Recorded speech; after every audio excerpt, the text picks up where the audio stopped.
Entering another area of our museum here.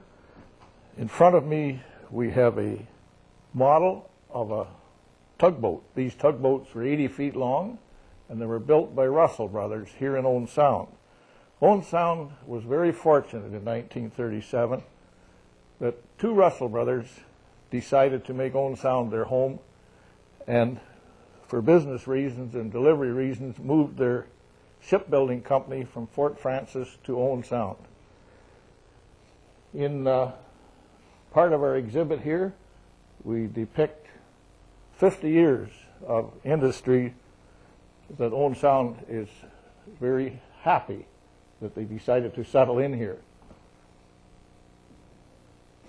This was their name of the company, Steelcraft, of the boats that they built.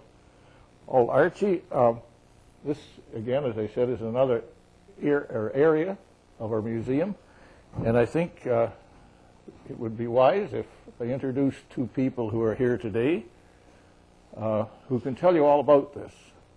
Archie, this is Fred Russel, and Tom Russel. These men are the sons of Colin Russel, one of the founders of Russel's, and I am sure that they'll be able to tell you far more than I would.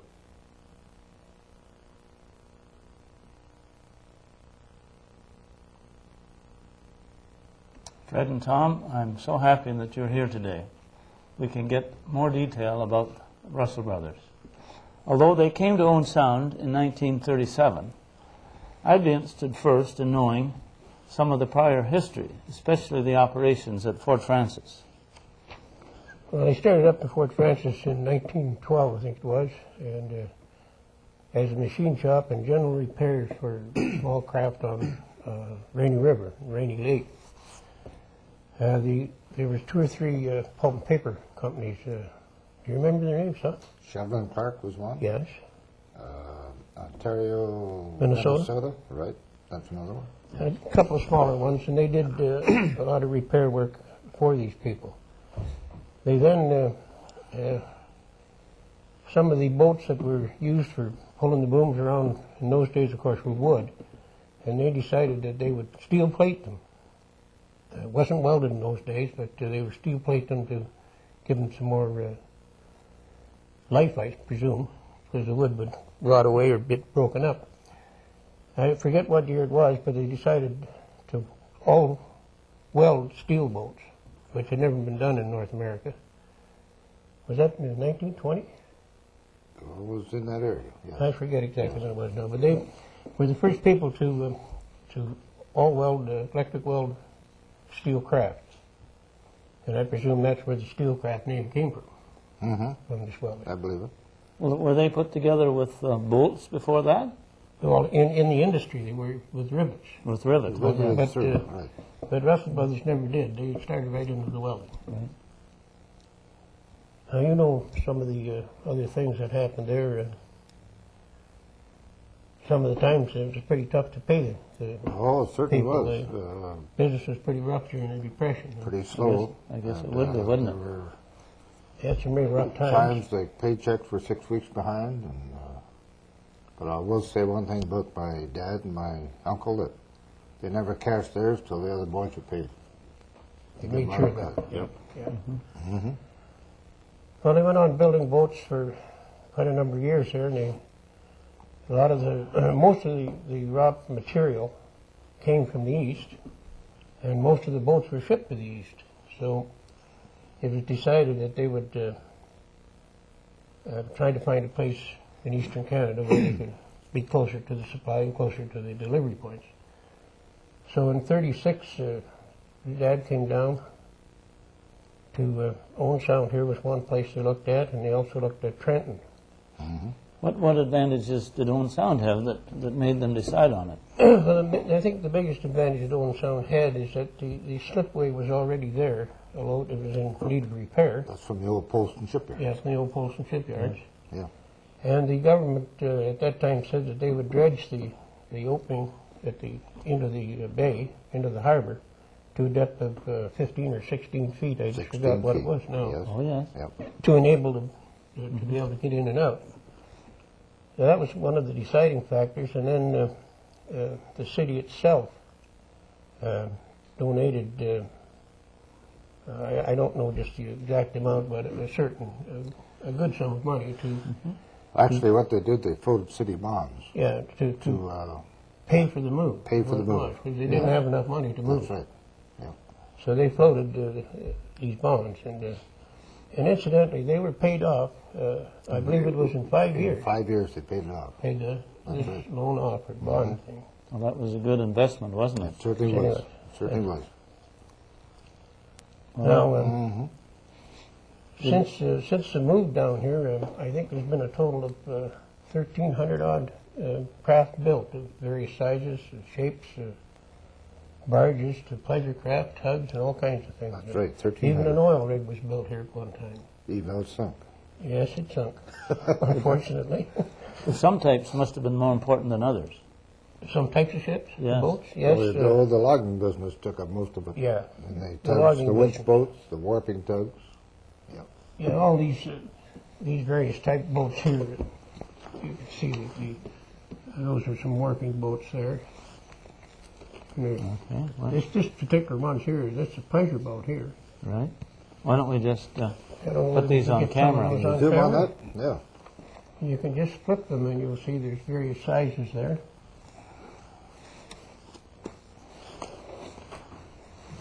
There's one picture in there that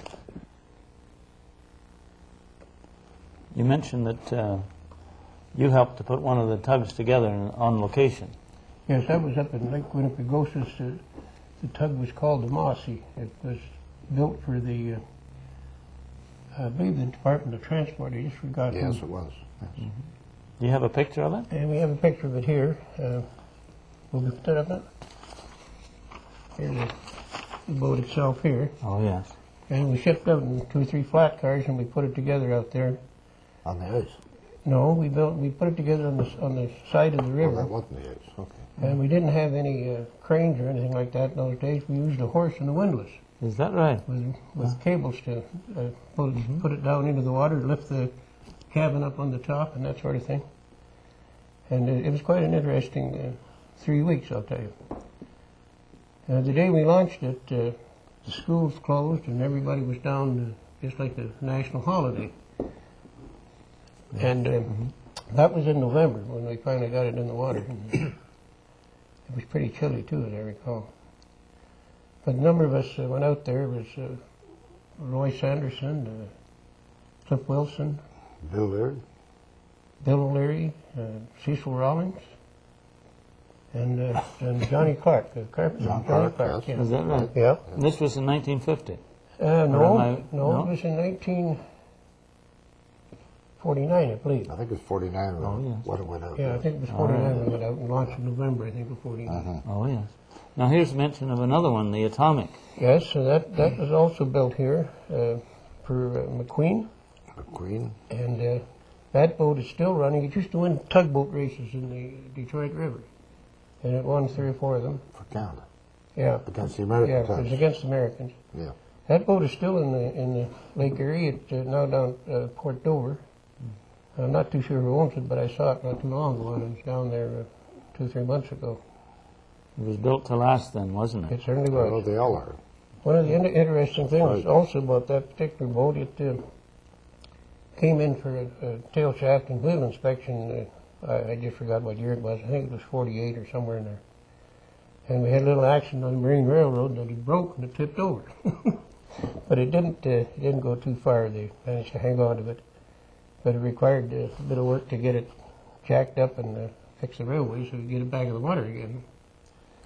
But that's some of the things that happened down there. We used to have some odd problems.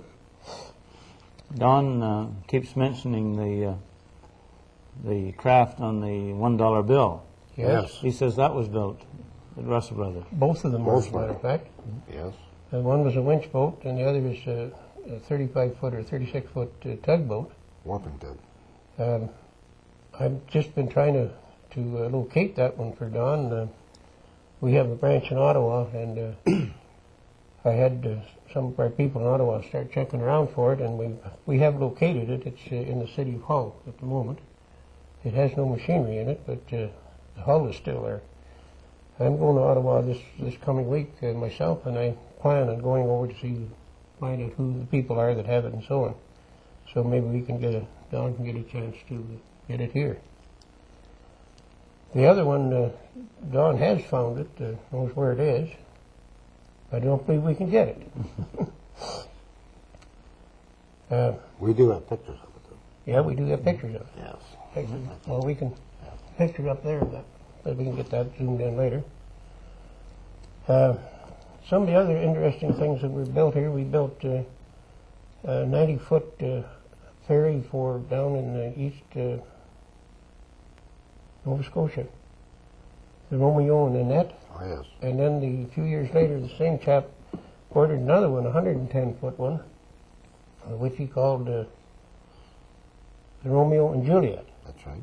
And it went down to the Bay of Chaleur.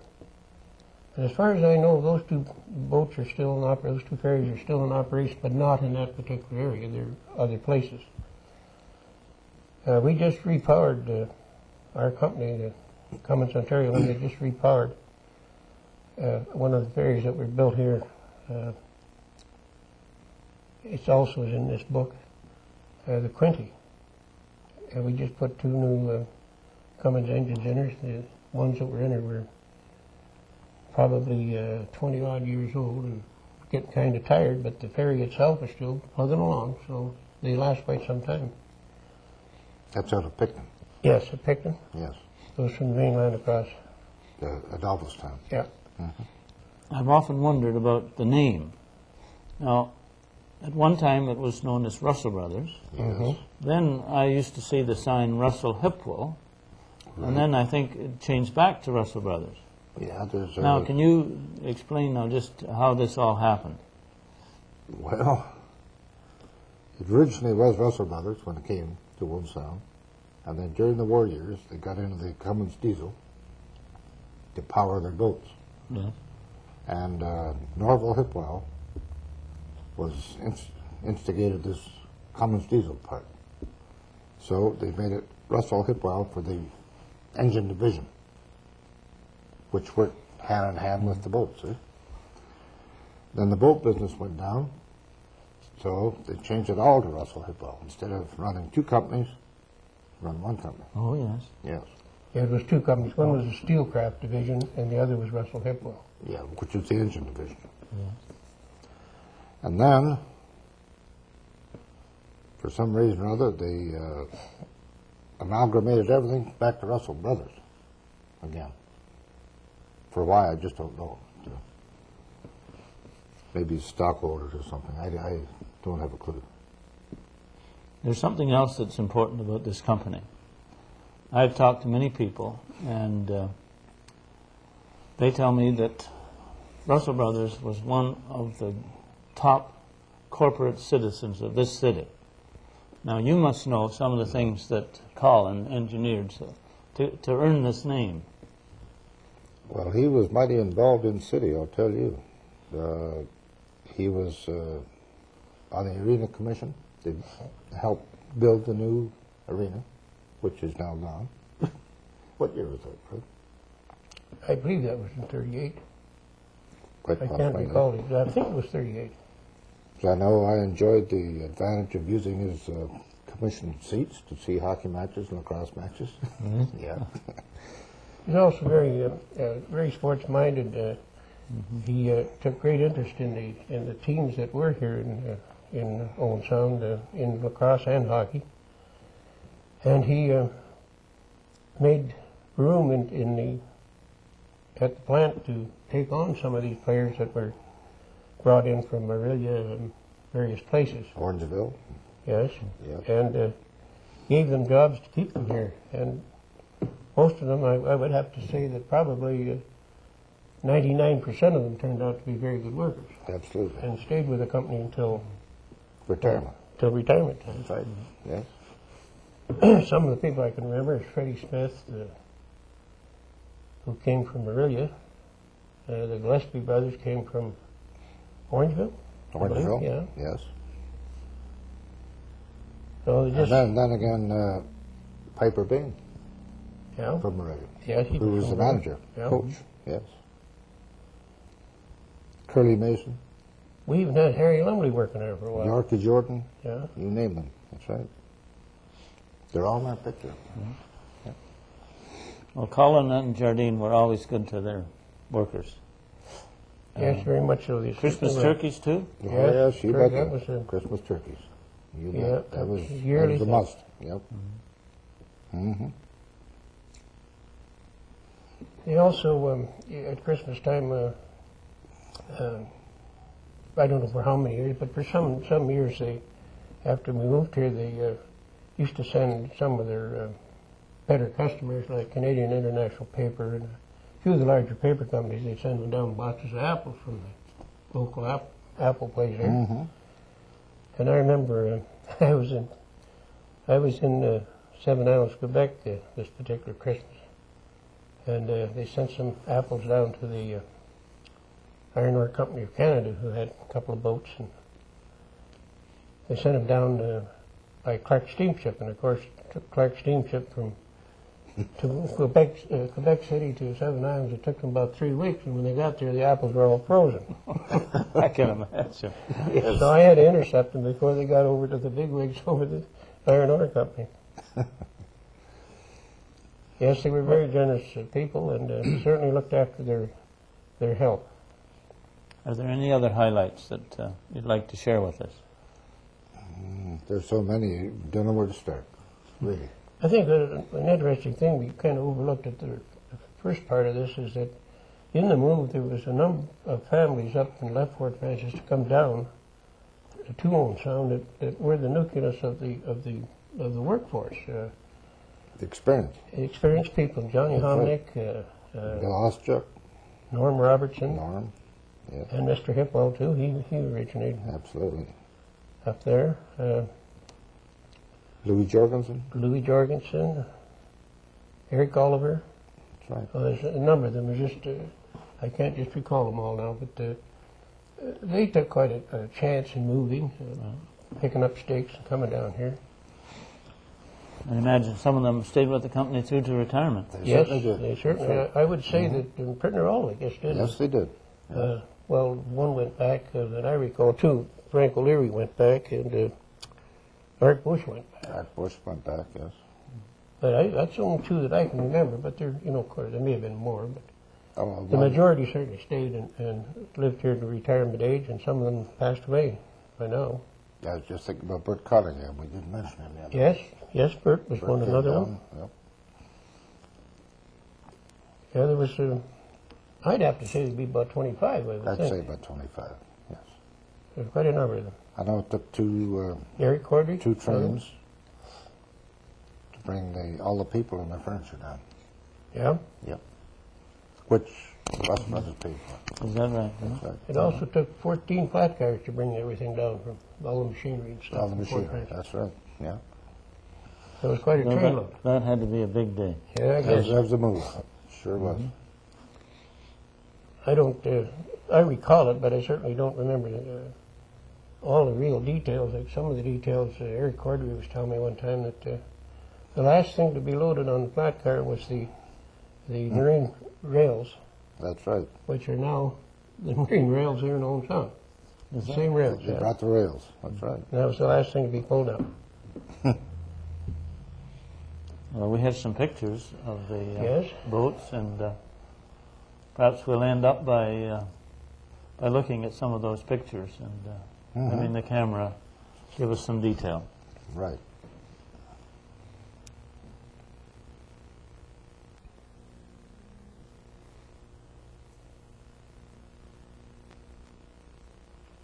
After 1950, and in the period of the next 30 years, there were changes that took place in the company. Perhaps you could fill us in on some of those. You want to start with Uncle Jardine passing away? And Well, Probably one of the I'll first give you a ones. little bit of what Jardine was. He was the man on the road for Russel Brothers. He was an inventor, very smart mechanically, and if you knew the man personally, you'd think he was a nut. Really. He's an extremely clever individual. Sometimes people with a little genius are like that. That's the way he was, really. He was always puttering in his basement. I mean, that's just the type of person he was. He, at one moment, he got with the blacksmith at the plant there, and he came up with a gas engine that ran on the smoke of wood, burned wood, to make the gas to run the engine. That's just a little point there, yeah. But he died in 1954, and about that era, the business was shifting from boats to diesel engines and generator sets and engines for sawmills, marine, everything. And my father, Colin Russell, kept it going, and he was swinging over, and Norval Hipwell became president of Russell Hipwell at that time, which covered the boat, or the engine part of it. And then my dad died in 1962, and Norval Hipwell became president, manager, etc., of Russell Hipwell, which by now was strictly in the engine business. Can you add to that? Yeah, the Steelcraft end of the, which was then called Steelcraft, was headed up by Norm Robertson at this time, Who also came from Fort Francis, and they did build the odd boat, but very few. But they did branch out into mining equipment. I just can't think of some of the things they built, but all kinds of things that you would use in a mine, grizzlies, that sort of thing. They made lamp posts which are strewn out through the city of Owen Sound, and they were shipped all over eastern Canada. also service stations. And service station poles. That's right. That sort of thing. Anything that could be fabricated from steel and electric welding, they got bid on to try and do to keep the business going. And then it got pretty bad, and they decided to sell the Steelcraft business, and Harry Workington, who also came from Fort Francis, purchased the Steelcraft into the business. And the charter of Russel Brothers was never given up, so he just retained the charter of Russel Brothers, or purchased it, and he operated it for some time. I don't recall just exactly how long, but his son Dick took over and ran it, and finally it was sold to PACCAR, Pacific Car and Foundry. About, I would think, 4 years ago. I'm not just too sure of that date. I believe it was 1982. Was that when it was? I'm not just too sure of that date. I've been away from Owen Sound myself for quite some time, and some of these things I wasn't just too sure of when the takeovers were. And that pretty well brings us up to date, eh? I would say, yeah. Archie Fred has just completed 40 years with the company. He's retiring Next week. next week. My congratulations. Thank you. And He I'm- made it. Yeah. No, I've had the privilege of working with this company as started as Russel Brothers. I started off in the fitter shop. I worked for Royce Henderson, as a matter of fact, and then I got into the engine business about 1950. About 50. And they sent me down to Columbus to take a crash course on fuel pumps. And the next thing I knew, I was in Montreal, down there for 3 weeks. I was supposed to go for 7 weeks later. I was in Seven Islands, still in Seven Islands. Still in 7 hours, 7 years later. So I spent good 20 years in the province of Quebec and the Maritimes, and then I came back to Toronto. And been working there with the company there since that time. It has changed names considerable. It was Cummins Eastern Canada when Mr. Hipwell owned it. And when Mr. Hipwell became 65, the engine company won't allow you to hold a franchise after you're 65, and he had to retire. And the engine company bought it because they couldn't find a buyer that had enough money to buy that particular franchise, because it was from the Manitoba border to the East Coast. That's a lot of territory. Tremendous area. So they split it up into two, and the present owner now bought the Ontario portion, and a group of people bought the Quebec and the Maritime portions, of which Ken Trotter, who is from Owen Sound here, is a vice president of the company in Montreal. And as I said, I've had over 40 years with them. I've done just about everything there is to do in the company, I think, and I will be finished next Wednesday night. Hallelujah. Well, I'm certainly glad you dropped by this weekend and have given us such an interesting account of the company. Well, there's a lot of memories back there. Eh? Well, I'm sure if we were to sit down and think a little longer, we'd come up with a lot of other things. But Yeah, we could run another hour. yeah, probably could. Yeah.